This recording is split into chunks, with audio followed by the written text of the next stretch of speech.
মোহাম্মদ শাহে Medina এলেন এ ত্রিভুবনে নবী কমলিওয়ালা জোরে বলুন নবী কমলিওয়ালা। নবী এসেছেন বিধায় এ দুনিয়ায় ইসলামের আলো জ্বলেছে, ইসলাম ধর্মটা পরিপূর্ণতা পেয়েছে। জোরে বলে শানে মোহাম্মদ শাহে মদিনা এলেন এ ত্রিভুবনে নবী কমলিওয়ালা।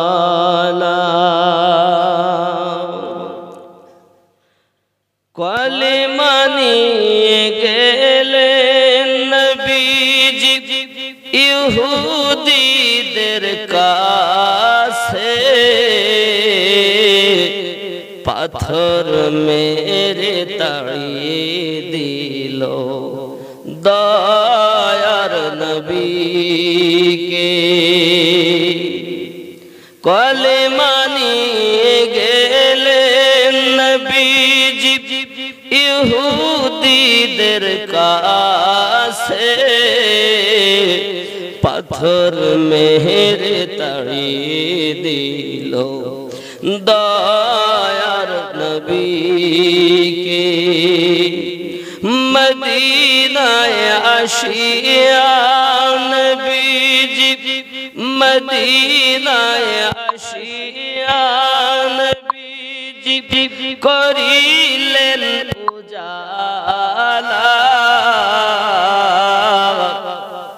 তিনি তো মোহাম্মদ নবী কমলিওয়ালা। জোরে বলুন, আরো জোরে বলুন। আমার নবী আপনার নবী কলেমা নিয়ে গেলেন, পাথর খেলেন। দিনের কলেমা নিয়ে নবীজি মক্কা নগরে গেলেন। দিনের কলেমা নিয়ে নবীজি মক্কা নগরে গেলেন। মানবেরি মনের দারি নূরের বাতি জ্বালাইলেন। জোরে কর, এই মনে যদি আলো না জ্বলে এ দেহের কোনো মূল্য নাই। মানবেরি মনের দারি নূরের বাতি জ্বালাইলেন। পাঠাইলেন প্রিয় নবীকে, পাঠাইলেন নূর নবীকে আল্লাহ তাআলা। তিনি তো মোহাম্মদ নবী কমলিওয়ালা। শানে মোহাম্মদ ও গো শাহে মদিনা এলেন এ ত্রিভুবনে নবী কমলিওয়ালা। রসুরে বলুন হাশরের ময়দানে কিয়ামতের দিনে বিচার করিবেন আল্লাহ নিজ নাম গুনে। হাশরের ময়দানে কিয়ামতের দিনে বিচার করিবেন আল্লাহ নিজ নাম গুনে। সেই দিনেতে নবীজি হবেন, সেই দিনেতে নবীজি হবেন উম্মতেরি ভেলা। তিনি তো মুহাম্মদ নবী কমলিওয়ালা শানে মুহাম্মদ গো শাহে মদিনা। এলেন এ ধরায় নেমে নবী কমলিওয়ালা। আল্লাহুম্মা সাল্লি আলা সাইয়্যিদিনা ওয়া আলা আলি সাইয়্যিদিনা সাল্লাল্লাহু আলাইহি ওয়াসাল্লাম। নবীকে যদি প্রেম করা যায় লাভ হবে না ক্ষতি হবে? কথা বলুন, লাভ। কেউ আমার নবীকে প্রেম করে ক্ষতিগ্রস্ত হয়নি, হবেও না।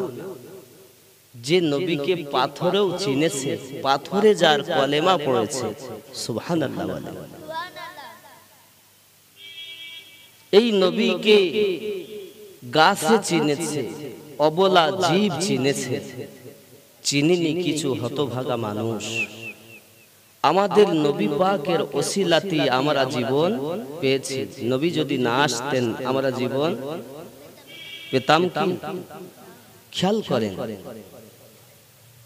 আল্লাহ পাক রব্বুল ইজ্জাত আমাদের নবীকে সর্বশ্রেষ্ঠ পয়গম্বর বানিয়েছেন। এই নবী পাক সাল্লাল্লাহু আলাইহি ওয়াসাল্লাম যেমন শ্রেষ্ঠ, তার উম্মাত তেমন আমরাও কি শ্রেষ্ঠ না অশ্রেষ্ঠ? আমরাও শ্রেষ্ঠ। আল্লাহর নবী মুসা আলাইহিস সালাম একদা কোহে তুর পাহাড়ে রব্বে করিমকে বলছেন, আল্লাহ আপনি আমাকে এত নেয়ামত দিয়েছেন যে আমি মুসা বড় খুশি। এই রূপ মনে হয় আপনি আর কাউকে এরকম নেয়ামত দেননি।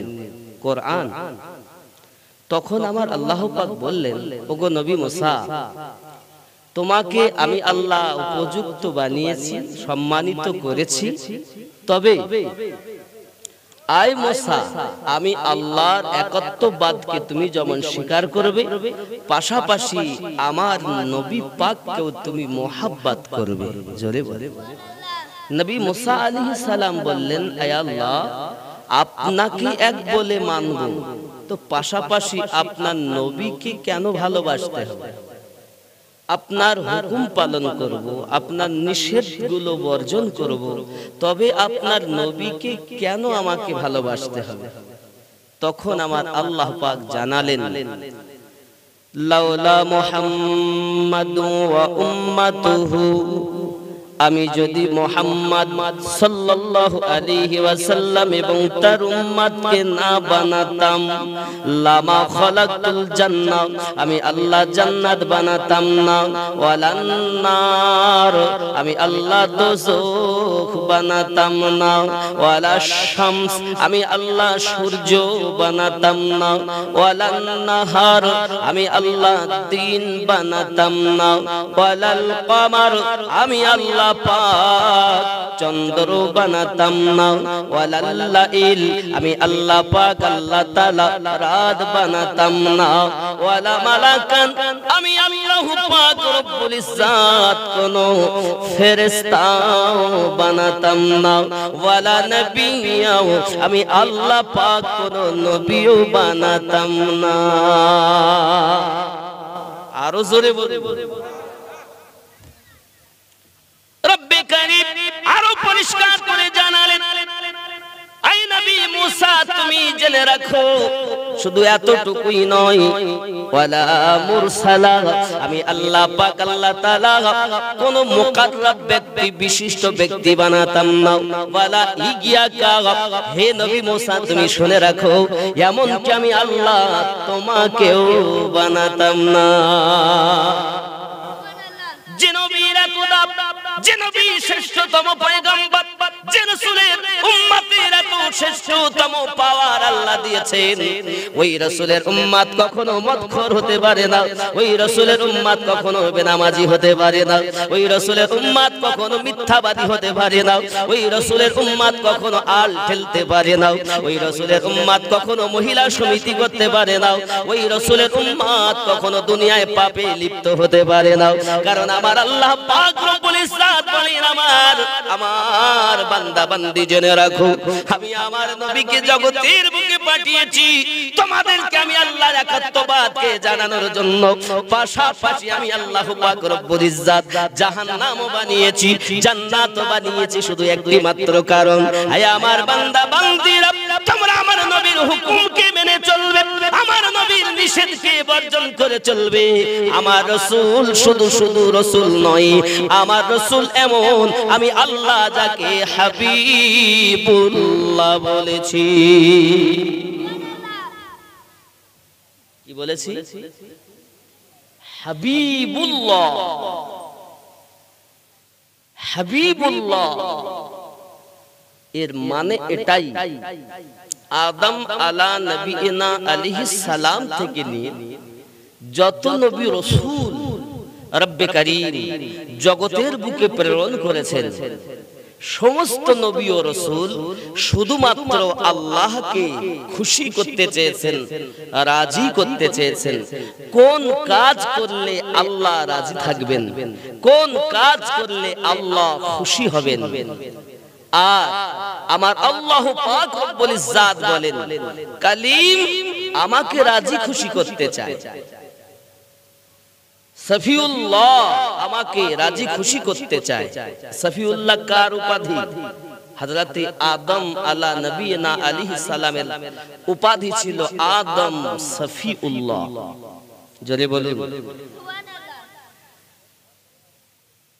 কেউ কালিমুল্লাহ, কেউ খলিলুল্লাহ, কেউ জফিউল্লাহ, কেউ নাজিউল্লাহ, কেউ রূহুল্লাহ। আমাদের নবী হলেন হাবিবুল্লাহ। আরো জোরে বলেন कलीम और हबीब में फर्क क्या है? कलीम এবং হাবিবের মধ্যে পার্থক্যটা কি? এটাই, কলিম আল্লাহকে রাজি করতে চান, আর হাবিব উনি যার রাজিতে, যার খুশিতে স্বয়ং আল্লাহ রাজি ও খুশি হয়ে যান। তো আমাদের নবী রাজি খুশি, তো আল্লাহ রাজি খুশি। আরো জোরে, কত দাম আমাদের নবী, কত দাম আমাদের রাসূলের। কে দিয়েছেন? কে দিয়েছেন? আল্লাহ দিয়েছেন। জনাব করিম মুসা আলাইহিস সালামকে উপদেশ দিলেন আমার নবীর প্রেম মোহাব্বত করার জন্য। বাবা, ওই আল্লাহ পাক রব্বুল ইজ্জত আমাদেরকে আদেশ করেছেন কোরআন মাজিদের মধ্যে, কুল ইন কুনতুম তুহিব্বুনাল্লাহ ফাত্তাবিউনি ইউহিব্বুকুমুল্লাহ।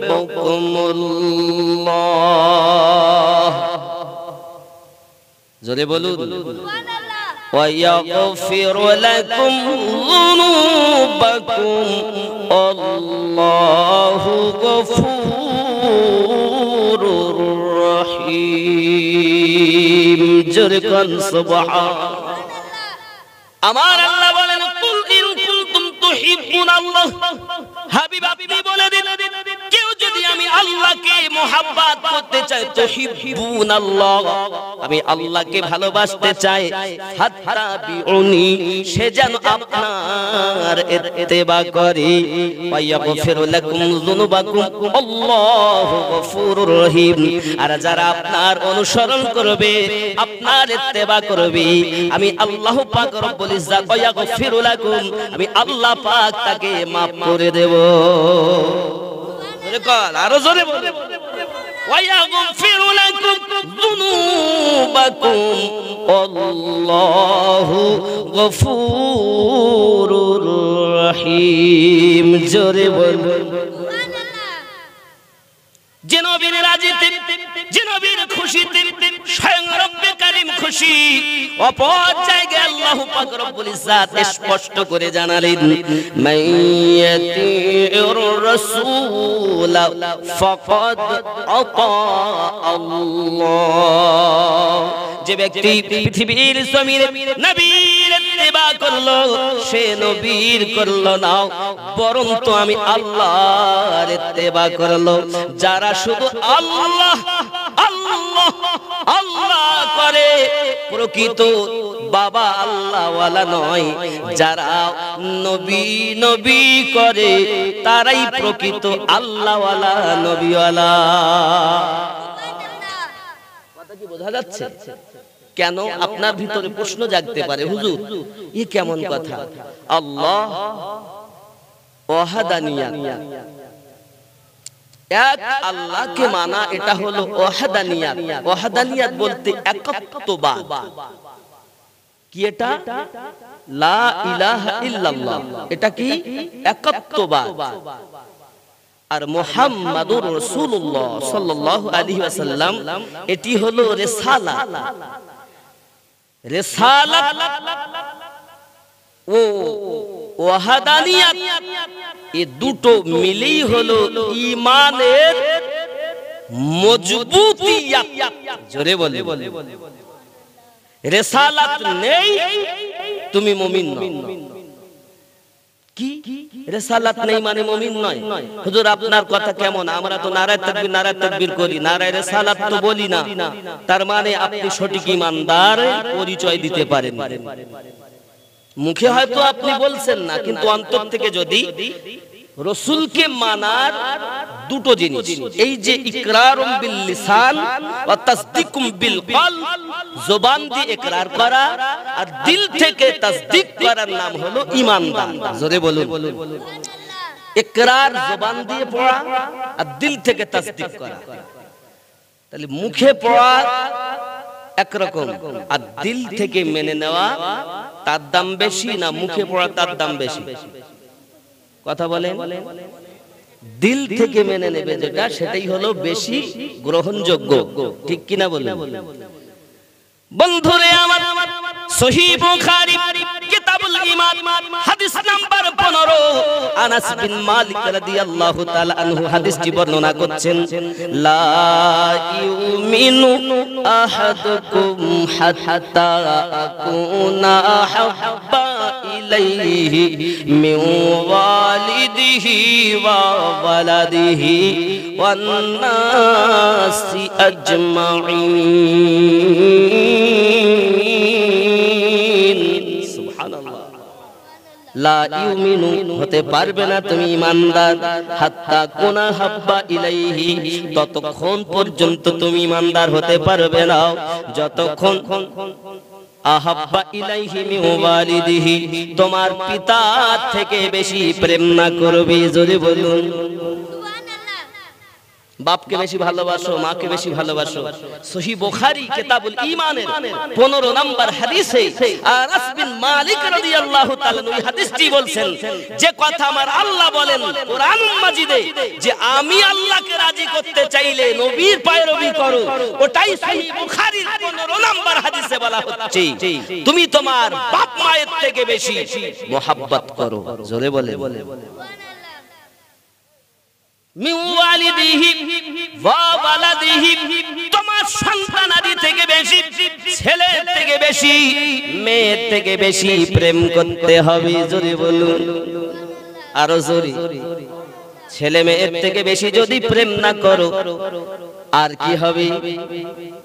আমার নবী সাল্লাল্লাহু আলাইহি ওয়াসাল্লাম প্যারা জবানে বলেছেন, দুনিয়ার সমস্ত মানুষ তোমার আত্মীয় স্বজন, শ্বশুর শাশুড়ি, পিতা মাতা, সন্তানাদি, দুনিয়ার সমস্ত মানুষের থেকে বেশি আমি নবীকে যদি প্রেম না করতে পারো, লা ইউমিনু, তোমরা মুমিন ও মুমিনা হতে পারবে না। বোঝা গেল পৃথিবীর মাটিতে সব থেকে বেশি নবীকে প্রেম করার নাম হলো ইমানদার। ওয়াহাদানিয়ার সঙ্গে রিসালাতকে মানার নাম হলো ইমানদার। কথা কি স্পষ্ট হলো? এখন যদি আমরা রিসালাত অস্বীকার করি তাহলে কি আমরা ইমানদার হব? মন থেকে হয়তো আপনি মানছেন নবী রিসালাতকে, কিন্তু জবান থেকে আপনি যেই নবী রিসালাতের তাকবীর দেওয়া হয়, নারে রিসালাত, কেউ বলছে ওটা তো ওই সমাজের লোক দেয়, তো কারা দেয়? তো বেরিলিরা দেয়। লা হাওলা ওয়ালা কুওয়াতা ইল্লা বিল্লাহ। নারে রিসালাত উঁচু হোক, রিসালাতের ধ্বনি, রিসালাত মানি নবী, জোরে বলুন সুবহানাল্লাহ।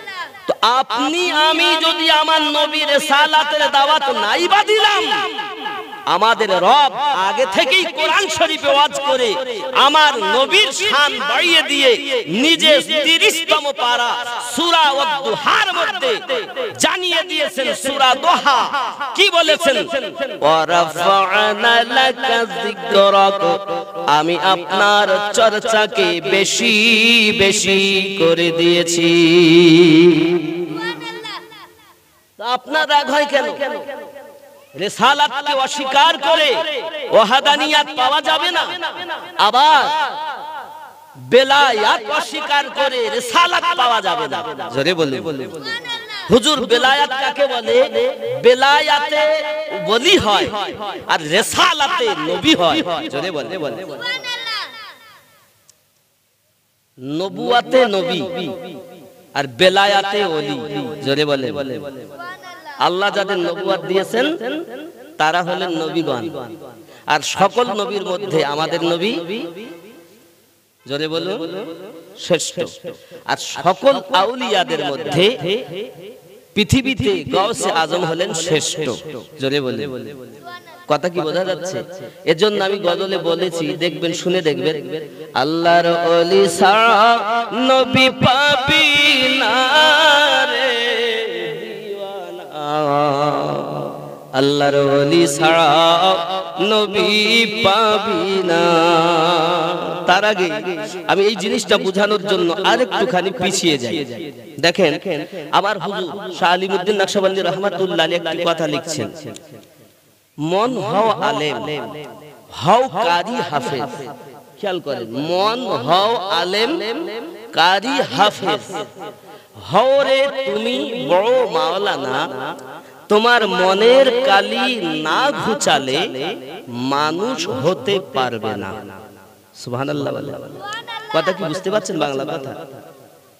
মুখে মনে দ্বিভাগ ছাড়ো, পথ বুঝে ভাই গমন করো।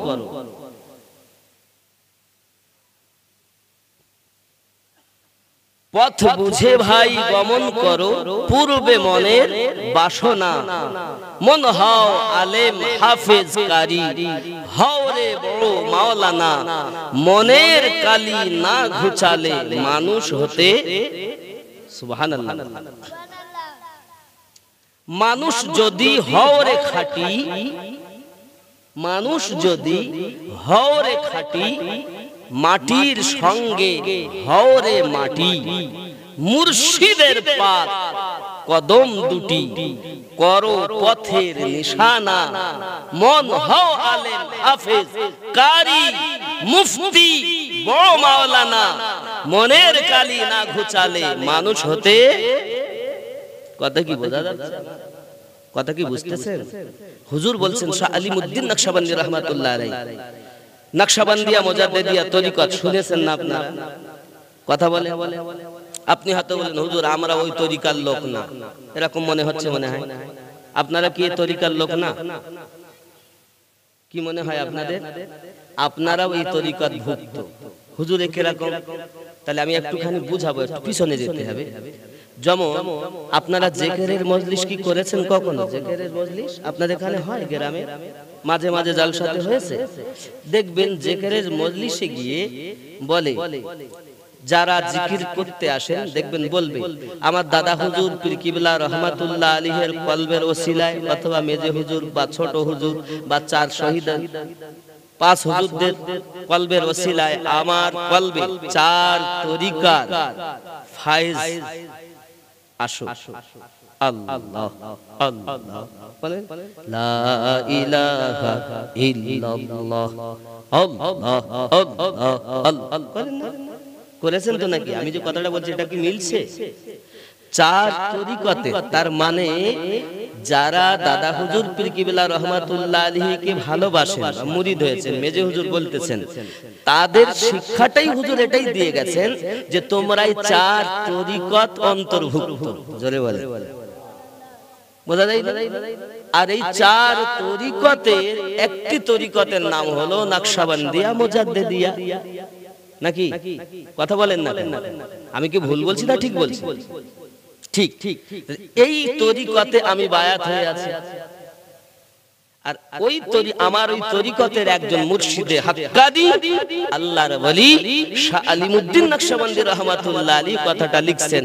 তার মানে আপনি হয়তো ওনার কাছে মুরিদ নন, ওনাকে হয়তো আপনি চেনেন না, তবে আপনি এনার তরিকতের অন্তর্ভুক্ত আছেন। জোরে বলে, ঠিক বলছি না ভুল বলছি? কথা কি ঢুকছে বেরেনে? জি। দেখবেন মলবিতে দ্বিধাদ্বন্দ্ব। আল্লাহর ওলিরা কিন্তু মনের দিক থেকে সব নবী পাওয়ার আশায় এক এক ফুল এক এক ভাবে সুগন্ধ দিয়ে মানুষকে আল্লাহ নবীওয়ালা বানিয়ে গেছেন। ঠিক কি না? বদমাইশি মলবির দল। আমি আমার মতো এসে আপনাকে খেলিয়ে দিলাম, আর একজন এসে খেলিয়ে দিল, বুঝলো না, সঠিকটা কেউ বুঝলো না। আর আমার বক্তব্য হলো, তুমি একজনের মুরিদ হও, সমস্ত পীর ও মুর্শিদ হাক্কানিকে ভালোবাসো, এর নাম হলো তরিকত। জোরে বল। যেমন এক নবীর উম্মত সমস্ত নবীকে ভালোবাসো, তদরূপ এক পীরের মুরিদ সব পীরকে ভালোবাসো।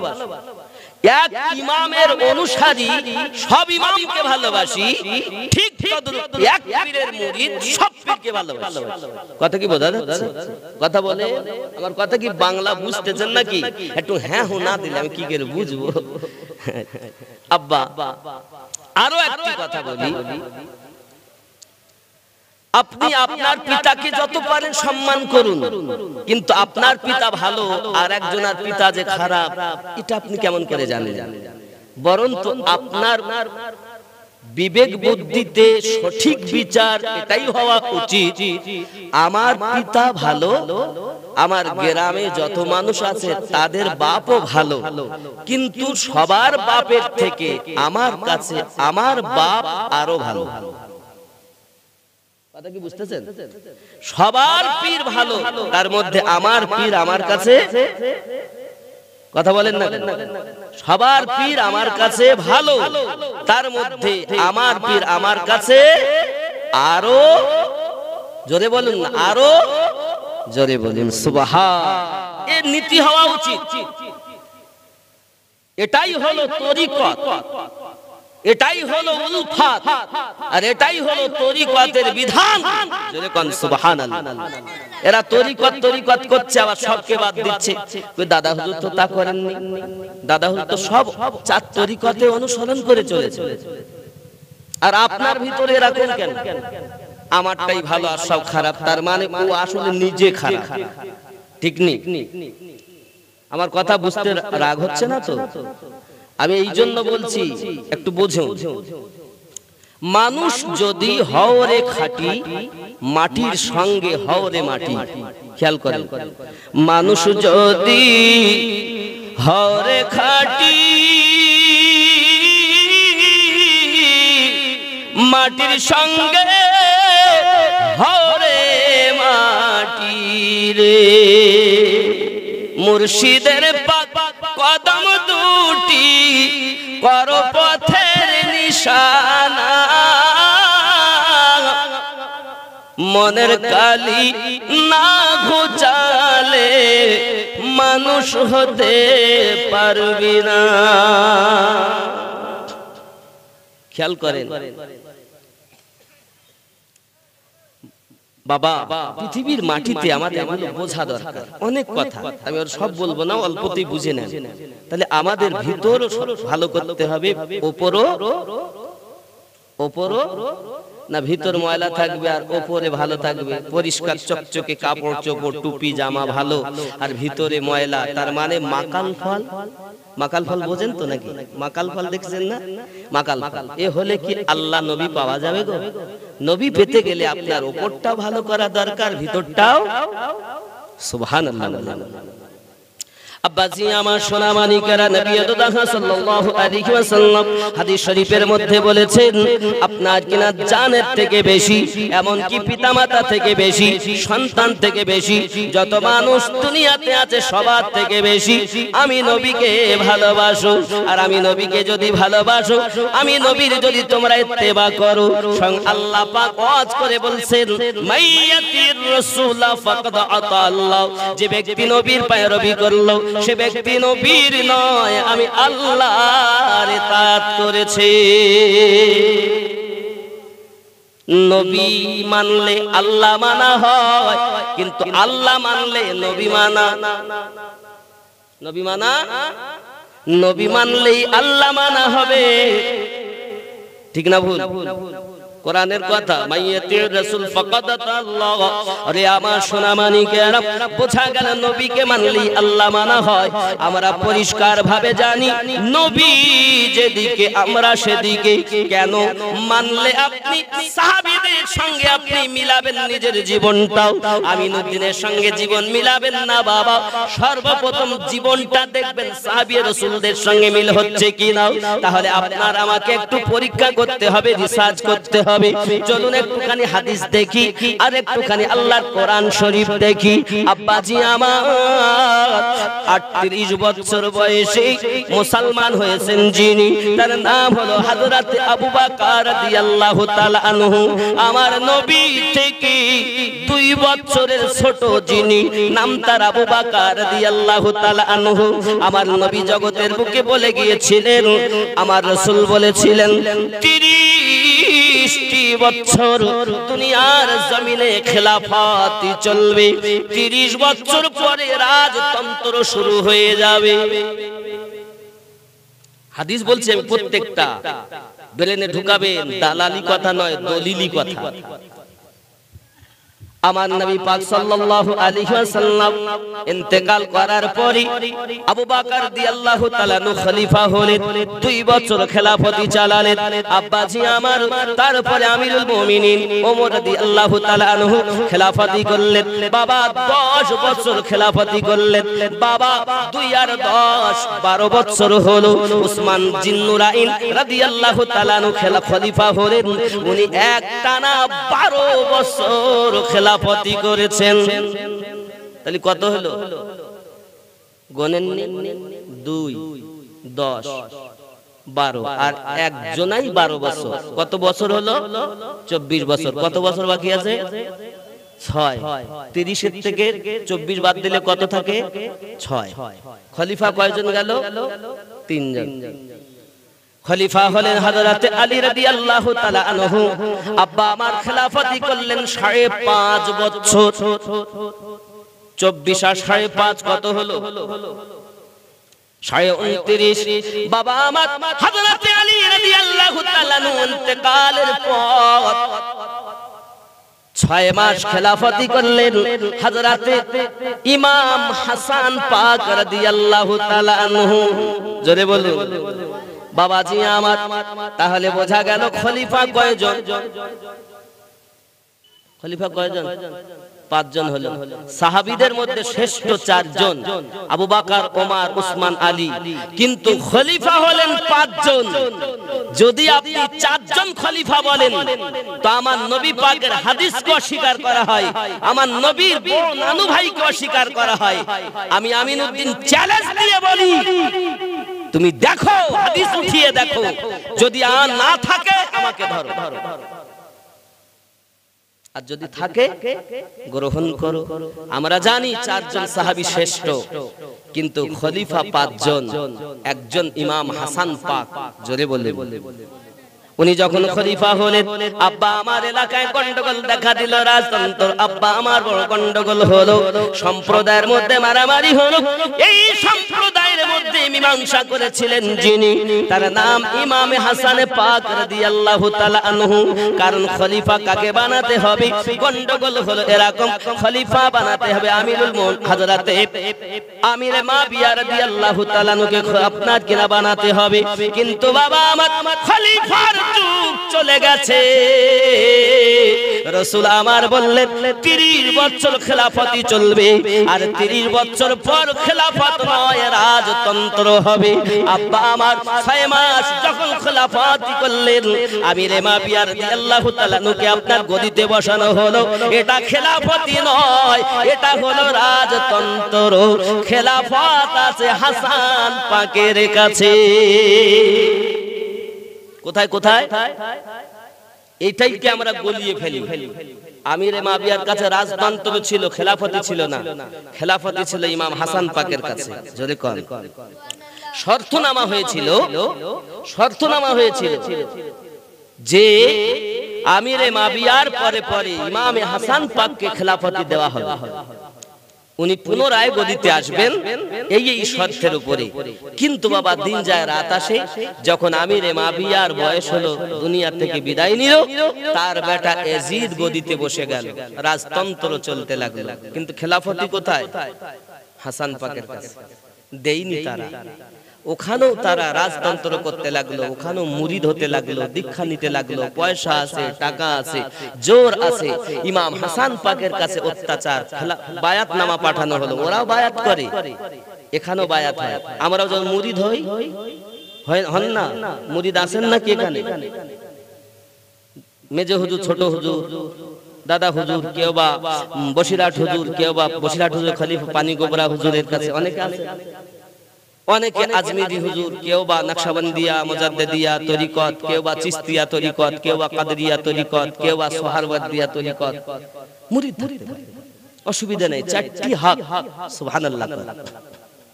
বাবা এখন রইল খেলাফতি তো হাসান পাকের কাছে, রাজতন্ত্র আমিরে মাবিয়া, আমিরে মাবিয়ার বেটাও ইয়াজিদ এই করতে লাগলো। চলেন এই খেলাফত এখানে, রাজতন্ত্র এখানে থাক। আমি যে কথা বলতে গিয়েছিলাম যে আমাদের জীবনটা সাহাবীদের সঙ্গে মিলাতে হবে, মনে আছে নি? হযরত আবু বকর রাদিয়াল্লাহু তাআলা আনহু আপনার 38 বছরে কলেমা পড়ে ঈমান আনলেন যখন, কিভাবে বাবা আমার ঘটনা অতি লম্বা, ছোট্ট করে বলি। উনি যখন সিরিয়ার মাটিতে আপনার ব্যবসায় গেছেন, ব্যবসায় যাওয়ার পরে একটি স্বপ্ন দেখতেছেন, আকাশের চন্দ্র তার বুকের উপরে চলে এসেছে। জোরে বলুন, আকাশের চন্দ্র তারা হযরত আবু বকর রাদিয়াল্লাহু তাআলার বুকের উপরে এসে উঠে আপনার কিনা নেমে এসেছে। হযরত আবু বকর রাদিয়াল্লাহু তাআলা ছুটলেন একজন স্বপ্নের তাবির করনেওয়ালার কাছে, গিয়ে বলতেছেন, ভাইজান আপনি শুনেছি স্বপ্নের মানে করেন, বলুন। আমি রাতের বেলাতে একটি স্বপ্ন দেখেছি, এই স্বপ্নের মানেটা কি হবে? উনি বলছেন স্বপ্নের মানে হবে এই।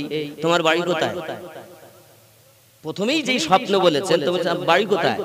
তা আমার বাড়ি মক্কায়। তোমার নাম কি? আবু বকর। তাই? আহা, আচ্ছা আপনি আশ্চর্য হচ্ছেন কেন? যেমন দেখবেন যদি জানা থাকে কারো কোনো বিষয়, তা আপনি বললে সে কি তুমি এই জিনিসটা করেছো, ও মানে সব জানে। আবু বকর রাদিয়াল্লাহু তাআলা বলছেন আপনি এমন আশ্চর্য হচ্ছেন কেন? ও ভাইজান, এ স্বপ্ন দুনিয়ার অন্য কোন মানুষ দেখবে না, এ স্বপ্নটা দেখবে একজন মক্কাতে তার বাড়ি, তার বাপের নাম আবু কুহাফা, ছেলেটার নাম হবে আবু বকর। আর ওই ছেলে স্বপ্ন দেখবে এই তারকার চন্দ্র তার বুকের উপরে চলে এসেছে, কোলে করে নিয়েছে। তার মানে হলো আখিরি পয়গম্বর নবী নবী মুহাম্মদুর রাসূলুল্লাহ সাল্লাল্লাহু আলাইহি ওয়াসাল্লাম জগতের বুকে চলে এসেছেন, তার কাছে গিয়ে সে কলেমা পড়ে মুসলমান হবে, আর ওই নবীজির প্রধান খলিফা হবে সেই আবু বকর। এটাই তাওরাতে লেখা আছে বলে আমি আশ্চর্যান্বিত হয়েছি। সুবহানাল্লাহ, জোরে বলুন না সুবহানাল্লাহ। এমন আবু বকর রাদিয়াল্লাহু তাআলা ছুটলেন, সিরিয়া থেকে ব্যবসা করে আমার নবী পাক আসেন মক্কা নগরে চলে গেছেন। জোরে কোন সুবহানাল্লাহ। আমার রাসূল পাকের কাছে যখন গিয়েছেন, গিয়ে দেখছেন নাক নকশা সমস্ত কিছু তো বলেই দিয়েছে ওই স্বপ্নের মানে কারণেওয়ালা, উনি কলেমা তো পড়ছেন কিন্তু বলছেন হুজুর আপনি তো নবী হয়ে এসেছেন, তা আমি আবু বকর আপনার কাছে একটা মুজিজা দেখতে চাই। সুবহানাল্লাহ। আমার নবী আপনার নবী বলেন, আয় আবু বকর, আবু কুহাফার বেটা আবু বকর, শুনে নাও তুমি আমার কাছে মুজিজা দেখতে চাও। ওগো আবু বকর, সিরিয়ার মাটিতে শুয়ে তুমি যে স্বপ্নটা দেখছো এটাই হলো আমার মুজিজা। আবু বকর রাদিয়াল্লাহু তাআলা কদমে পড়ে গেলেন, দরুদি আমি সিরিয়ার মাটিতে রাতের বেলায় স্বপ্ন দেখেছি, আপনি মক্কা নগর থেকে জানলেন কেমন করে? বলে ওগো আবু বকর, তুমি কি মনে করো আমাকে শুধু একজন মানুষ? আমি হলাম আল্লাহর রাসূল। সুবহানাল্লাহ। আরো জোরে চিৎকার করে কন্যা সুবহানাল্লাহ। নারায়ে আমি নারায়ে রিসালাত দেব, আমার নবীর ধ্বনি উচ্চ হোক, নারায়ে রিসালাত। আরো জোরে নারায়ে রিসালাত, নারায়ে তাকবীর। নবী ছাড়া আল্লাহ পাবে না, নবীকে পেতে হলেই নবী পেলেই আল্লাহ পাবে। কথা কি বুঝতেছেন? আমি এই কথা বলি অনেকের ভালো লাগে না, এই হুজুর আলাদা আলাদা বলছে। আপনি আপনার বিবেক দিয়ে ভাববেন, আমার কথাগুলো চিন্তা ভাবনা করবেন যে আমি ভুল বলে গেলাম না। কারণ আমরা মৌলবীরা হলাম বড় ব্যবসাদার। আপনাদেরকে যখন পাই, যেমন ফুটবল দেখেছেন না, ফুটবল যার পায়ে যখন যায় সে তখন ইচ্ছা মতো লাথি মারে। তা আমরা বক্তারা লেকচারাররা স্টেজে এসে ইচ্ছা মতো আপনাদেরকে লাথি মারছি। কোন দিক? এদিকে লাথি ওদিকে লাথি, ও আসে ওর মতো, এ আসে এর মতো। আপনারাই পরেশান হয়ে গেছেন যাব কোন দিকে। ঠিক কিনা বলেন? দোষ আপনাদের নয়, দোষ আমাদের। যে কোন আলেমে দ্বীন স্টেজে আসবে, বক্তব্য দিবে, তার বক্তব্যটা উপর থেকে নিচে পর্যন্ত বিবেক দিয়ে ভাববেন, যদি ঠিক থাকে নিশ্চিত তার কথা গ্রহণযোগ্য। আর তার কথা যদি কোন জায়গায় মিস্টেক হয়, আমার ওই মিস্টেক কথা মানতে রাজি। ঠিক কিনা? কথা কি বুঝতেছেন? আব্বাজি আমার সোনা মানিকেরা, আবু বকর রাদিয়াল্লাহু তাআলা নু আপনার কে কদমে লুটিয়ে পড়লেন, হুজুর আমাকে কলেমা পড়িয়ে মুসলমান বানিয়ে দেন। আমার নবী আপনার নবী পাক সাল্লাল্লাহু আলাইহি সাল্লাম মুসলমান বানালেন। উনি মুসলমান হয়ে গেলেন 38 বছর বয়সে। বাবা, এমন সময়তে একদিনের ঘটনা বলি, যে কথাটি বলেছি আগে দেখতে হবে জীবনটা আমাদের সাহাবীদের সঙ্গে মিল আছে কিনা। চলুন, যদি আপনি মানতে পারেন আবু বকর হবেন, না মানতে পারেন তো আবু জাহেলের দলে হবেন। চলুন আমরা একটু কোরআন থেকে রিসার্চ করি। আমার আল্লাহ পাক কোরআন শরীফে ওয়াজ করেন, কদ নারা তাকাল্লুবা ওয়াজহিকা ফিস সামাই ফালানুওয়াল্লিয়ান্নাকা কিবলাতান তারদাহা।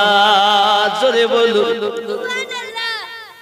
কিবলা যখন পরিবর্তন হয়, বাইতুল মুকাদ্দাসের দিকে নবী আমার যখন নামাজ পড়ছেন, ইহুদিরা এসে বলল, হুজুর আপনি যদি নবী হন তো আপনার তো কিবলা আলাদা হওয়া দরকার, আমাদের দিকে কেন, আমাদের কিবলার দিকে কেন? তো আমার নবী নামাজ পড়ছেন, 4 রাকাত নামাজের নিয়ত করেছেন। সুবহানাল্লাহ বলেন। কোরআন আল্লাহ ওয়াজ করছেন, তাকাল্লুবা ওয়াজহিকা ফিস সামাই নবী আমার নামাজ পড়তে পড়তে বারবার আকাশের দিকে তাকাচ্ছেন। আব্বা আমার, ও ভাই জানেরা আমার, খুব ভালো করে বুঝুন, আশিকে নবী, আশিকে রাসূল, নবীর পাগলেরাও ভালো করে প্লেনের ভিতরে ঢুকান। আমার রাসূল নামাজ পড়ছেন, আকাশের দিকে তাকাচ্ছেন। আল্লাহ বলেন, হাবিব কেন বারবার তাকাচ্ছেন? আমার আল্লাহ অন্তর্যামী, আল্লাহু ইন্নাল্লাহা আলা কুল্লি শাইইন মুহিত। নিশ্চয় আল্লাহ তাআলা অন্তর্যামী। জোরে বলুন। আল্লাহ যদি অন্তর্যামী হন, আল্লাহ আবার জিজ্ঞাসা করছেন কেন? কারণ কিছু মানুষ এমন থাকবে, আল্লাহ যদি নিজের ইচ্ছাতে কিছু করে দেন, নিজের কুদরতে করেন, তো মানুষ উপযুক্ত প্রমাণ চাইবে। আমি দিলে আমি পারি, কিন্তু দিব না, কারণ ওদের কাছে প্রমাণ দেওয়া দরকার। আল্লাহ বলে, আয় আমার হাবিব, কেন আপনি বারবার আকাশের দিকে তাকাচ্ছেন? মানে আসমান, আকাশের দিকে তাকাচ্ছেন। আমার নবী, আপনার নবী বলেন, আল্লাহ যদি আপনি কিবলা পরিবর্তন করে দিতেন, আমি রাসূলুল্লাহ বড় খুশি হয়ে যেতাম। আমার আল্লাহ পাক রব্বুল ইজ্জত বলেন, আয় আমার হাবিব, আমি কাউকে বানিয়েছি কালিমুল্লাহ, কাউকে বানিয়েছি সফিউল্লাহ, কাউকে বানিয়েছি নাজিউল্লাহ, কাউকে বানিয়েছি রুহুল্লাহ, আর আপনাকে বানিয়েছি হাবিবুল্লাহ। মানে আপনি যাতে রাজি, আমি আল্লাহ তাতে রাজি। জোরে বলো কুরআন। হ্যাঁ কোই মুসলমান जिसको काट दे, যদি হাদিস বলতাম তো ওরা বলতো ওটা জাল হাদিস। তো কোরআন শরীফ কি জাল আছে? এই কথা কর না, কোরআন শরীফ কি জাল আছে? যাদের আকীদাটাই খারাপ, গোড়া থেকেই যারা বুঝিনি, বা আলেম সমাজ আমরা আপনাদের বুঝাইনি, এই দোষটা আমাদের, আপনাদের নয়। আপনারা সাধারণ ভুলে ভালা মানুষ, জানেন আমরা নামাজ কালাম পড়বো, ইনকাম করব, একটু দরকার হলে আল্লাহর ওলিদের দরবারে যাব, জিয়ারত করব, মুরিদ হব, একটু ওজিফা করব, বাস আল্লাহ আল্লাহ রাসূল পেয়ে যাব। এটাই তো আপনারা তো সব জানেন না। আমরা বক্তারা শেষ করে দিলাম সমাজটাকে, ঠিক না ভুল? কথা বলেন। আব্বাসি আমার সোনা মানিকেরা, আমার আল্লাহ পাক রব্বুল ইজ্জত বলেন, হাবিব আয় দরুদি, আমার আল্লাহ কেমন দরুদি দেখেন, আমার আপনার নবীকে কেমন ভালোবাসেন দেখুন। হে সোনা মানিকেরা আমার আল্লাহ পাক জানালেন, হাবিবুল্লাহ চেহারা ফিরানো আপনার কাজ, আর কিবলা পরিবর্তন করা আমার কাজ। ফালানুওয়াল্লিয়ান্নাকা কিবলাতান তারদাহা, আপনি যে অবস্থাতে আছেন ওই অবস্থায় মুখ ফিরিয়ে নেওয়া কাজ আপনার, কিবলা পরিবর্তন করে দেওয়া কাজ হলো আমার। আপনি যাতে রাজি, আমি আল্লাহ তাতে রাজি। ঠিক নেই? কিবলা পরিবর্তন হয়ে গেল। 2 রাকাত নামাজ হলো এক কিবলার দিকে, আর 2 রাকাত নামাজ হলো আর এক কিবলার দিকে। কথা বুঝতেছেন না? সার কথা, নামাজ সমাপ্তের পর আমার আপনার নবী জিজ্ঞাসা করছেন, আচ্ছা আপনারা নামাজের নিয়ত করে দাঁড়ালেন একদিকে, তো নামাজ পড়তে পড়তে মুখ ফিরাইছেন কেন? সুবহানাল্লাহ বলেন, আরো জোরে সুবহানাল্লাহ বলুন। এখন সাহাবী রাসূলেরা চিন্তা করছেন কি বলবো, কারণ যিনি প্রশ্ন করছেন তিনি তো আল্লাহর রাসূল, তিনি তো শরীয়তের মালিক নিজে, তিনি জিজ্ঞাসা করছেন, তার কথাটাই শরীয়ত। এখন আমরা যদি কোনো ভুল বলে ফেলি, কে সব তো চুপচাপ। হযরত আবু বকর রাদিয়াল্লাহু তাআলা আনহু উঠে দাঁড়িয়েছেন, ইয়া রাসূলুল্লাহ, সুবহানাল্লাহ। কি বললেন? ও আকা ইয়া রাসূলুল্লাহ ইয়া হাবিবাল্লাহ, আমার আব্বা আম্মা আপনার কদমে কুরবান। আমাদের মতো তারা কথা বলতেন না, সদা সর্বদা বলতেন ফিদাকা বিউম্মিহি, আমাদের পিতামাতা আপনার কদমে কুরবান, আমার পিতামাতা আপনার কদমে কুরবানি হোক নবী। আমরা কি জানি কাবা এই দিকে না ওই দিকে, আমরা জানি কাবা দেখি না, রাসূলকে আল্লাহ সৃষ্টি না করলে কাবা তৈরি হতো না। তাই আমি আবু বকরের ভালোবাসা বলে এটাই, নামাজ পড়তে পড়তে আপনি যেমন চেহারা মোবারকা ফিরিয়ে নিয়েছেন, অন্যদিক ফিরে দাঁড়িয়েছেন, আমরাও নামাজ পড়তে পড়তে মুখমণ্ডল ফিরিয়ে নিয়েছি। আমার আকীদা নবী যেদিকে আমরাও সেই দিকে। মানলে আবু বকর, না মানলে আবু জাহেল। কোরআন বলছে সাহাবীদের আদব, সাহাবীদের মুহাব্বত, রাসূল পাক সাল্লাল্লাহু আলাইহি ওয়াসাল্লাম যেদিকে আমরাও সেদিকে। এই জন্য তো রাসূল আমার বলেছেন ক্বালা মা আনা আলাইহি ওয়া আসহাবিহি, আমি আর আমার সাহাবায়ে কেরাম যে দলে, ওই দলটাই জান্নাতি। আরো জোরে এ কথা বলেনি আমিনুদ্দিনের দল জান্নাতি, এ কথা বলেনি মৌলভী সাহেবের দল জান্নাতি, মুফতি সাহেবের দল জান্নাতি, এই কথাই বলেছেন ক্বালা মা আনা আলাইহি ওয়া আসহাবিহি, আমি আর আমার সাহাবায়ে কেরাম যে দলে, ওই দলটাই জান্নাতি। তাহলে আপনাকে আগে দেখতে হবে যে কথা সাহাবায়ে কেরামদের সঙ্গে যদি আমাদের নীতি মিল থাকে, ওই কথাটাই গ্রহণযোগ্য হবে, নইলে ওই কথা গ্রহণযোগ্য হবে। আল্লাহর নবী ছাড়া খোদা পাবি না রে দিওয়ানা, আল্লাহর নবী ছাড়া খোদা পাবি না, আল্লাহর ওলি ছাড়া নবী পাবি না রে দিওয়ানা, আল্লাহর ওলি ছাড়া নবী পাবি না। জোরে বলুন সুবহানাল্লাহ। এটা আমি কি কথা ভুল বলছি? নবী পেতে গেলে ওলি আল্লাহর দরকার না? আচ্ছা, আমিনুদ্দিন কি ইসলামের আলো জ্বালিয়েছে? এ ভারতবর্ষে ইসলামের আলো কারা জ্বালিয়েছে? আল্লাহর ওলিরা। ঠিক না ভুল? ইসলাম তো আকাশ দিয়ে উড়ে আসেনি, নদীর পানিতে ভেসে আসেনি, এটা আল্লাহর ওলিদের সিনার ধন ছিল, সিনাতে করে এনে মানুষের মাঝে দিয়ে মানুষকে আল্লাহওয়ালা নবীওয়ালা করে দিয়েছে। জোরে বলুন, আরো জোরে বলুন সুবহানাল্লাহ। হুজুর সিনাতে মাল আনা যায়? হ্যাঁ গো বাবা, একটা মোবাইলে যদি এত মাল মাত্তা আনা যায়, সপ্তাহে করি, তো এর মধ্যেও আনা যায়। কিভাবে মাল যাবে? এক্সান্টার শেয়ারের মাধ্যমে যাবে। জোরে বলে। যেমন আপনার মোবাইলে যদি কিছু থাকে, আমি যদি বলি ভাই আমার একটু দাও, তাহলে মোবাইল কি করবে? এক কাজ কর, মোবাইল আমাকে দিতে হবে না, তোমার কাছে থাক, তুমি শুধু শেয়ারিটা চালু করো বা এক্সান্টারটা চালু করো। তাহলে এক্সান্টার ও শেয়ার চালু করলে ওর মাল মাত্রা যাহা মোবাইলে আছে, এই মোবাইলে নেওয়া যায়, যায় না বাবা? কথা বলেন না? আবার আমার কাছ থেকে ওকে দেব, ওর কাছ থেকে আমি নেব, কিসের মাধ্যমে? এক্সান্টার ও শেয়ারের মাধ্যমে। এক সুইচ টিপলে কাজ।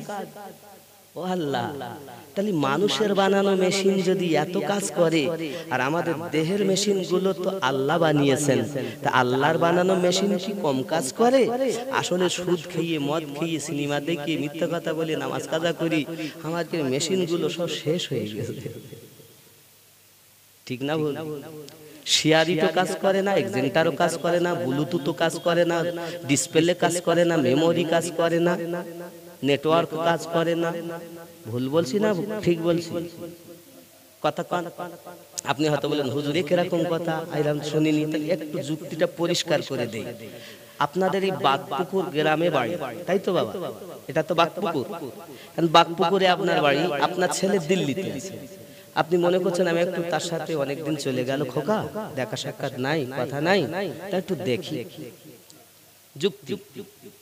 এখন আপনি মন চেয়েছে বলে এখান থেকে আপনি তাকে ভিডিও কল করছেন, ছেলে দেখব কেমন আছে। ছেলে বাকপুকুরে বসে কি দেখা যায়? কথা বলে, দেখা যাবে না? যাবে না। এখান থেকে 50-60 বছর আগে আপনি পিছিয়ে যান, যদি বলতো ছেলে দিল্লি আজ আমি এখান থেকে দেখবো, তোর বলতে আসলে পাগল হয়ে গেছে ধরি মার, বলবে না? কারণ ওরা তো সব দেখিনি, আর আমরা তো চোখে দেখছি। পিছিয়ে যান, দেখবেন তাদের কাছে যদি এই কথা বলা হয় ছেলে দিল্লি ছিল বাড়ি বসে দেখেছে।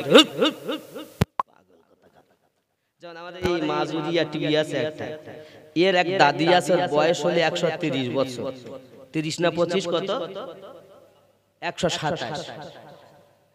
127 বছর, মেদিনীপুর বাড়ি। অনেক টিভি আছে আমার এই সুন্নি জাগরণ কাফেলা, ওই একটা চ্যানেল আছে এসো আমল করি ইসলামের পথে, আর একটা ওদিকে আছে ওদিকে, মানে কতটা বলবি প্রায় সব এরা সুন্নিয়াতের কাজ করুক। আমি চাই যে দুপেতে গোল আলুদেরকে তোমরা ভাইরাল করতে চেও না, সুন্নিয়াতকে করো। বক্তার বলো অভাব নেই, আগে দেখো কোন বক্তা দুপেতে, তাকে তোমরা তুলো না। গোল আলু বক্তা ভালো না, সুন্নি বক্তাদের ওয়াজ তোলো। এলাকার মানুষ সুন্নিয়াতকে বুঝবে, ওয়াহাবিয়াতকে বুঝিয়ে লাভ নেই, ঠিক না বলে? এই কথা বলে। এজন্য ছেলেগুলোকে আমি অনুরোধ করি আমার তরফ থেকে, অনেকে আমল করতে পারে অনেকে পারে না, তবে চেষ্টা করো, চেষ্টা করো, কারণ খারাপ না হলে বলো ভালো হয় না। এই কথা বুঝতেছেন? তাহলে 127 বছর যদি তার বয়স হয়, এখন এই 127 বছর মানুষ এখনো কথা বলছে, চলে ফিরে বেড়াচ্ছে। আমি চোখে দেখে এসেছি বাবা, হয়তো মনে করছেন যে মনে হয় না না না না না, আমি চোখে দেখে এসেছি। আমার মোবাইলে ফটোটাও আছে, তার দাদির ফটো তুলে নিয়েছি, যে এইরকম বয়সে চাইলে আমি দেখাতে পারি। যে মনে করে না না মিথ্যা কথা বলতেছে, আমি নিজে কথা বলে এসেছি এবং তার ফটোটাও তুলে এনেছি। মানে আমি বোঝানোর জন্য বলছি, এটা মনে করেন মানে হাইলাইট করতে চাচ্ছেন না।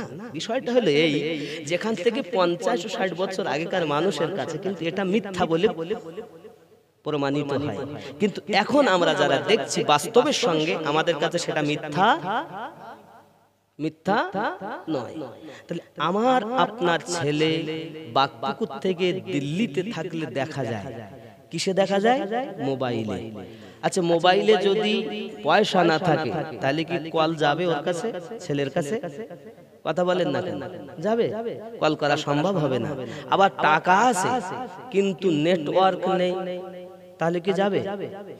আবার সব আছে বাবা, স্পিকার খারাপ, কল লাগাচ্ছেন তো কথা শোনা যাচ্ছে না। আবার সব ঠিক আছে, স্পিকার ভালো কিন্তু ডিসপ্লে খারাপ, ছবি দেখা যাচ্ছে না।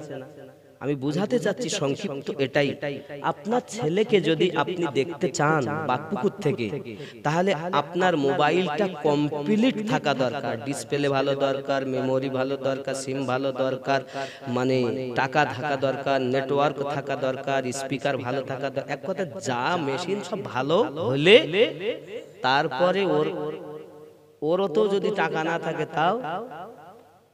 এখন আবার মিয়াদ করিতে বলতেছি শেষ, 24 দিনে ভরো, 28 দিনে ভরো, না ভরলে বলতে ইনকামিং ফেল, মানে লাগাই ঢুকতে না, ইনকামিং ফেল। তাহলে মোবাইলটা কমপ্লিট হলে তারপরে বেটা দেখা যায়, তার কথা শোনা যায়, কি অবস্থায় আছে, এগুলো বাস্তবে বাকপুকুর থেকে বিশ্বাসও হয়।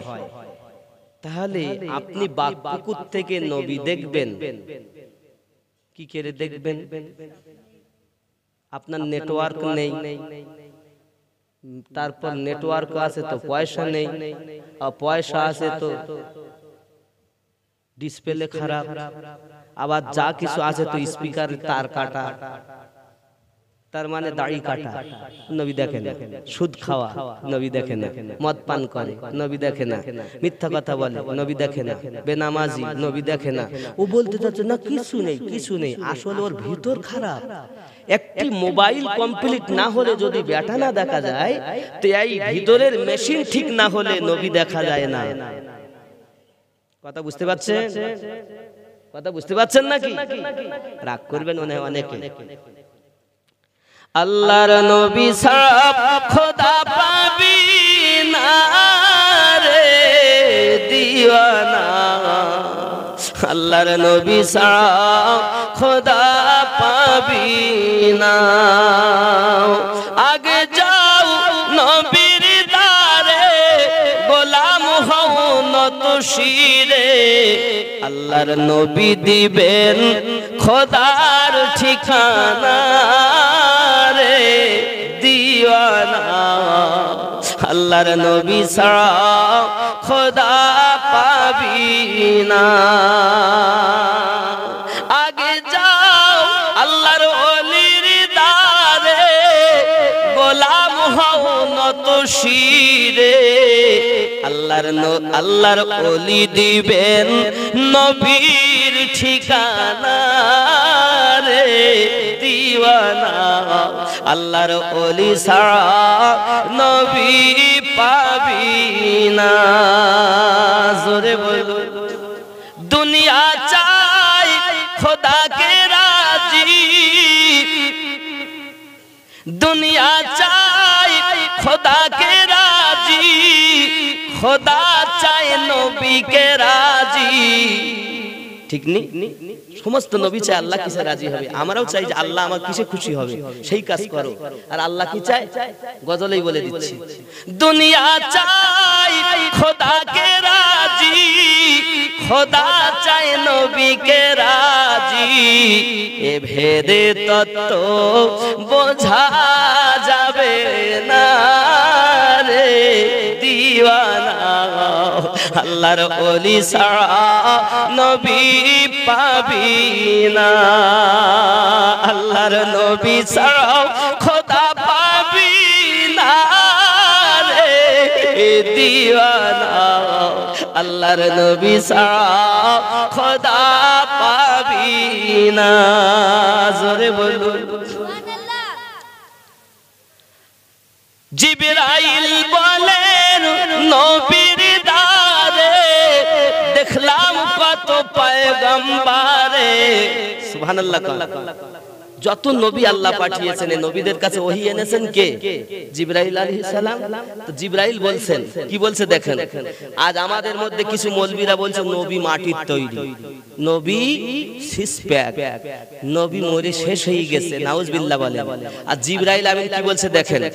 জিবরাইল বলেন নবীর দারে, দেখলাম কত পয়গম্বরে, আপনার মতো একজন পেলাম না রে দিওয়ানা, আল্লাহর নবী ছাড়া খোদা পাবি না।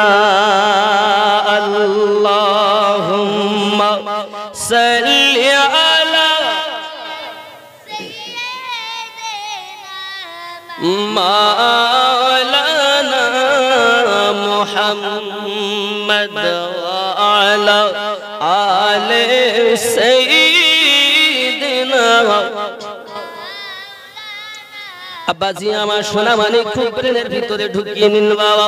যে কথা বলছিলাম আমার নবীর মুহাব্বত, সিদ্দিক আকবরের মধ্যে সাহাবায়ে কেরাম রিদওয়ানুল্লাহি তাআলা আলাইহিম আজমাইনদের মধ্যে মুহাব্বত উলফাত রয়েছে, জীবন দিতে রাজি, তাদের মুহাব্বতে ত্রুটি হয় না, এটাই ছিল তাদের ভালোবাসা। আরো জোরে বলুন সুবহানাল্লাহ। আব্বাজি আমার সোনা মানিকেরাও, একদা দেখা গেল হযরত বেলাল রাদিয়াল্লাহু তাআলা আনহু আপনার কিনা করেছেন কি, এলান করে দিয়েছেন, এলান করে দিয়েছেন। এলান কি? ওগো নবীর আশিকাত, জিহাদে যেতে হবে চলেন। সঙ্গে সঙ্গে একজন সাহাবী, নাম ছিল তার হযরতে হানজালা রাদিয়াল্লাহু তাআলা আনহু, তিনি তার বিবির কাছে থাকার কারণ বশত তার প্রতি গোসল ফরজ হয়ে গেল বাবা।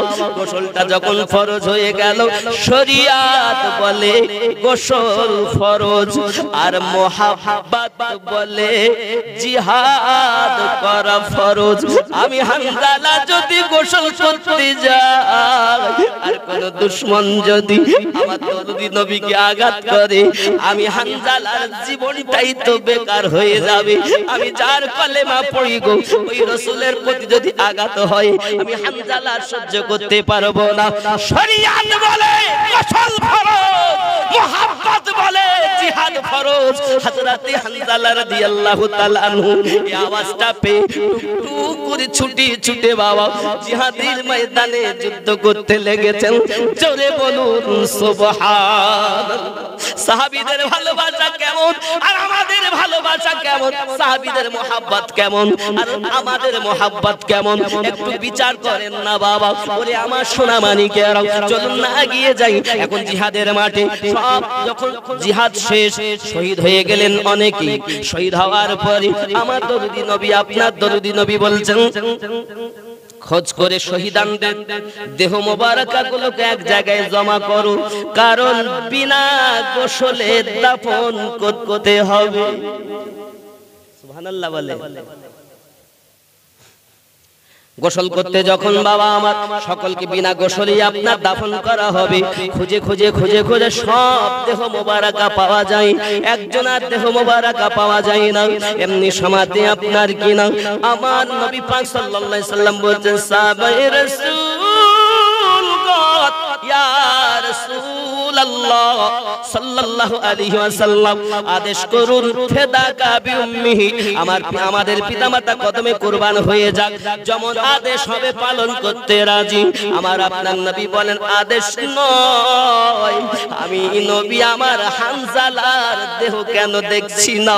সঙ্গে সঙ্গে আমার আল্লাহ জানান হাবিব আপনার বন্ধু, আপনার প্রেমিক, আপনার আশিক হযরতে হানজালা রাদিয়াল্লাহু তাআলা আনহু, তার প্রতি গোসল ফরজ ছিল। ওই অবস্থাতে সে আপনার ভালোবাসাতে শহীদ হয়ে গেছে। আমি আল্লাহর বড় পছন্দ হয় যে আপনার এত ভালোবাসায় নিজের জীবন শহীদ করে দেয়। ওগো হাবিব, আমি যেমন তোমাকে হাবিবুল্লাহ বানিয়েছি, হানজালা আর আপনার প্রতি মুহাব্বত দেখিয়েছে, যার কারণ বশত আমি আল্লাহ অর্ডার করেছি হানজালা তো গোসল করিনি, আর বিনা গোসলে শহীদকে দাফন করতে হবে। আমি আল্লাহ সেটা পছন্দ করি না, তাই আমি আমার ফেরেশতাদের অর্ডার করছি, ফেরেশতারা যাও হানজালাকে নিয়ে আয়। আমি আল্লাহ পাক আল্লাহ তাআলা আমার ফেরেশতাদের মাধ্যম দিয়ে হানজালার গোসল দেওয়ানো হয়। নারে তাকবীর, নারে রিসালাত। আওয়াজ কম কেন? নারে তাকবীর, একটু জোরে নারে তাকবীর।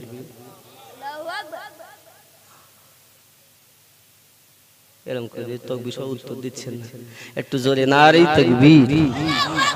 আর ভলিউম নেই বাবা, আপনারা তো ওলি আল্লাহর পাগল, আমরা তো নবী ওলির পাগল নাকি গো বাবা? তা আমরা তো দুর্বল হব না, আমরা তো সবসময় চাঙ্গা। মুহাব্বতে নারে তাকবীর, আর জোরে নারে তাকবীর, নারে রিসালাত, আর জোরে নারে রিসালাত। খুব মুহাব্বতে যত ভলিউম আছেন দিবেন নারে তাকবীর, আর জোরে নারে তাকবীর, নারে রিসালাত। এটা হলো প্রেম, আমাদের ভালোবাসা।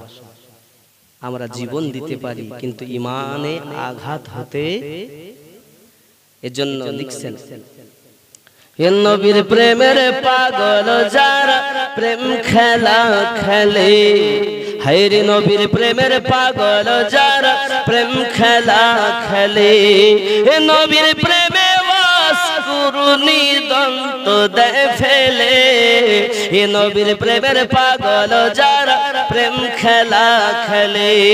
জোরে বলুন। হানজালা পাগল ছিল নবীর প্রেমে জীবন দিল, হানজালা পাগল ছিল নবীর প্রেমে জীবন দিল, গোসল করাইল তার ফেরেশতার দলে এ নবীর প্রেমের পাগল যারা প্রেম খেলা খেলে জোরে বলুন আমরা তো পাগলই না মুখে বলি নবীর পাগল আর ভিতরে সব শয়তানের পাগল তাই যদি না হইতো সুদ আমরা খাতাম আল ঠেলতাম মা বাপকে কষ্ট দিতাম নামাজ ছেড়ে দিতাম আসলে মুখে বলতে আমরা নবীর পাগল নবীর দিওয়ানা যেমন এর আগে আমি অনেক সময় বলেছি দেখবেন বলা আছে আমরা নবীর দিওয়ানা সুদ বন্ধ হবে না আমরা নবীর দিওয়ানা মদ বন্ধ দেব না আমরা নবীর দিওয়ানা দাড়ি কাটা বন্ধ হবে না আমরা নবীর দিওয়ানা মা বাপকে ভাত দেব না আমরা নবীর দিওয়ানা আল ঠেলা বন্ধ হবে না আমরা নবীর দিওয়ানা নামাজ পড়তে পারবো না এরকম জিনিস আছে নেই মনে হয় না সবাই নামাজ পড়ে না এখানে বেনামাজি কেউ নেই গো কিরা বলি নেই যেমন বেনামাজি নেই আপনি ঠিকই জানলেন আপনি মশপুকুরির লোক আমরা বাকপুকুরির লোক আপনারও পুকুর আমারও পুকুর এটা হলো ওটা মোষ মহিষ আর এটা বাঘ বাঘ পুকুর নাকি না বাঘ পুকুর কোনটা মানে বড় একটা দিককে বাঘ বলা হতো বাগানকে বাঘ বা একটা দিককে বাঘ তে বাঘ পুকুর ঠিক না তাহলে বোঝা যায় নামাজি মানে বেনামাজি কেউ নেই তবে একটি হিসাব যেটা আমার ব্রেনে লাগে দেখেন এরকম আছে কিনা কেন নেই বললাম বেনামাজি এর মধ্যে হিসাব আছে কেউ বছরে 2 বার পড়ে নামাজ ঈদ আর বকরা ঈদ কেউ সপ্তাহে একবার কেউ দৈনন্দিন 5 বার উপরন্ত তাহাজ্জুদ গুজার ইশরাক আবাবিন গুজার আছে না নাই নামাজ পড়লে তো বছরে 2 বার হলেও তো যায় বেনামাজি তার মানে মোটে পড়ে না বেনামাজ নামাজ বিহীন ও 2 বার হলেও তো যায় নাকি এই জন্য বলেছি বেনামাজি নেই সবাই নামাজি কিন্তু যারা সব মানে বছরে 2 বার তাদেরকে বলবো অন্তত সপ্তাহে একবার যান যারা সপ্তাহে একবার পড়ছেন তারা অন্তত দৈনন্দিন 5 বার যান আর যারা দৈনন্দিন 5 বার পড়ছেন তাহাজ্জুদ পড়ুন বাবা কাজে কর্মে হয়তো সময় যায় কিন্তু আপনি 5 ওয়াক্ত নামাজগুলোকে আদায় করুন সংসারে কাজে লিপ্ত থাকবেন সংসারে যখন আপনি কাজ কর্ম সেরে ফ্রি হবেন শোয়ার আগে আপনি নামাজ আদায় করে আল্লাহর কাছে একটু কান্নাকাটি করে ঘুমাবেন ঠিক তো নাকি হুজুর এই করলে কি maaf হবে বলছি বাবা ইসলাম কিন্তু ছাড় দেয়নি আমি খালি আপনার আমার আল্লাহ বড় দয়ালু এই জন্য আমি আপনাকে বলছি দেখেন সকালবেলা যখন কোনো ব্যক্তি পাপ করে তখন পাপ লিখতে দেয় না